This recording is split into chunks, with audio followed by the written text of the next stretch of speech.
All right, doctor, like I said, we've got lots of questions today, so let's dive into the first one.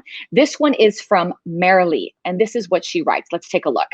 I am 79 years old and have osteoarthritis and want to remain as fit as possible. Good for you, Marilee. What exercises would you recommend? Oh, doctor, I love hearing that from someone that is 79 that wants to be active. What would you tell her? Well, that's exactly what I was going to say, was echo the congratulations and good for you, even getting out there and exercising. I have many patients younger than you that I can't even get to exercise. But with osteoarthritis, we want to be careful with the impact on our joints. So it depends on where in your body you have the osteoarthritis. The most common is in the hands and the lower extremities, or the knees and hips. So if you have osteoarthritis in your knees and hips, then running isn't the best idea for you, nor are squats. Something lower impact like walking, biking, or even water aerobics would be better. And if you do have significant osteoarthritis in your hands, then just careful with lifting weights because it can hurt to hold on to them. Thank you, doctor. And a related question, by the way, to that is, are there dangers of overdoing it? And if one does overdo it, what can happen? Well, specifically with overdoing it in relation to osteoarthritis, if you overdo it, then a good thing to know is that you don't cause damage, but you do cause yourself more pain, and you can get into what we call a flare of osteoarthritis. And it can take a while for that to calm down, days, weeks, or in some cases, even months. And that can put you at a setback for getting back to your exercises.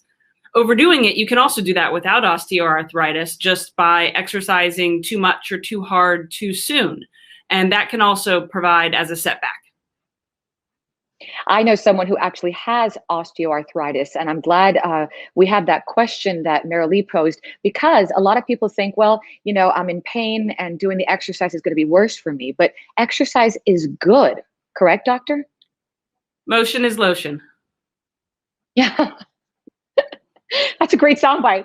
And with that, we're going to go to the next question. Here we go. Okay. Mary Ellen, and she asks, I love soundbites. They just get to the point. Here's Mary Ellen. What is the best time of day to exercise? Oh, my goodness. Well, I'm going to just chime in here and say I'm an early bird. I love doing it first thing in the morning. But doctor, what do you suggest?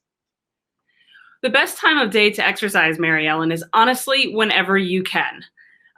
There are some studies that have tried to look at the benefits of exercising at various different parts of the days, and quite honestly, the outcomes are mixed. They do say that we may have more energy and more strength later in the day, specifically mid-afternoon, but really with our busy lives nowadays, you just need to fit it in whenever you can. But I also think an important point to keep in mind with that is that you don't have to do all of your exercise at one time. So if you have 10 minutes in the morning, 10 minutes at lunch, and 10 minutes at the end of the day, that's your 30 minutes for the day.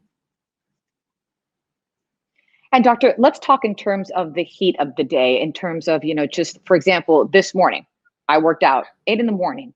It felt like it was 110 degrees. I got through it, but talk to us about in terms of heat, temperature, and what you suggest. Well, sir, that's a very good point, Olga. It certainly depends on what type of exercise you're doing. If you're exercising outside and you live in Florida, noon to 2 p.m. is definitely not the best time of day to go outside. Early morning would be better, or later in the evening when it started to cool down, which at this point, based on when I've been outside, it seems like it's almost 8 p.m. already. But that would be the most important thing, because heat illness is very real and that it can happen to anyone. And something I want to ask you, because now it's just curious George here, for example, staying hydrated. We know how important it is, doctor, right? But lots of people will say, you know, before you go running, drink a lot of water. I usually do it after I run. What do you say? Well, what we've really we've bounced back and forth throughout the medical literature as to drink a lot, drink a little, and really we've come back to drink to thirst. It's a good idea to be hydrated when you start exercising, and for that we recommend looking at your urine color. We don't want it to be dark yellow when you start, because otherwise it's hard to catch up. Depending on how long your exercise is, you may actually have to take in some fluid during your exercise, and then certainly, especially if you sweat a lot, you want to make up for that at the end. And sometimes I'm known to power walk maybe 4, 5, 6 miles, and halfway through I come home to take some water in because I'm really feeling weak, and then I keep on going again. So that kind of helps as well. Absolutely. And another quick thing I want to just mention with that is that while I love water, water is not necessarily the only thing we should be having. When we sweat, you may have tasted your sweat and it's salty, and we need to take those electrolytes back in. So making sure that we have something that contains the electrolytes so that we keep the fluid inside our vessels for proper hydration. Any suggestions on what to drink? I don't like to cherry pick brands. The most common that is used out there are Gatorade and Powerade, but they do contain a lot of sugar. But there are new products coming out all the time with electrolytes and lower sugar. You do need some sugar in there actually to help make the electrolyte transporters work so that we get the benefits from it. So you don't want something that has no sugar, but certainly lower sugar products are okay. And last question about this, what about protein in drinks? What are your thoughts? Protein in drinks during exercise are not necessary, but protein in drinks at the end of exercise or throughout the day just provide a means for easy protein access if you don't like eating a ton of meat or anything like that. Okay, fantastic. Now, related to that, the pandemic has a lot of people feeling stressed. It has affected a lot of sleep habits, let's be honest. How important are those two things to staying healthy? Extremely. As far as stress goes, and the video that you aired alluded to that, I loved it, was when our stress level goes up, our coping mechanisms become poorer. So for instance, we just, I don't know, we lay on the couch, we eat comfort food, we binge watch Netflix, haven't been there at all. But that leads towards poor nutritional and exercise habits. It also, that in and of itself interrupts sleep. And if we get poor sleep, we don't make really good judgments the next day as far as doing healthy things for ourselves. We think, oh, I'll just have that extra cookie because it has sugar. It'll give me energy. I'm so tired. I didn't sleep well. I know it probably sounds familiar to a lot of people.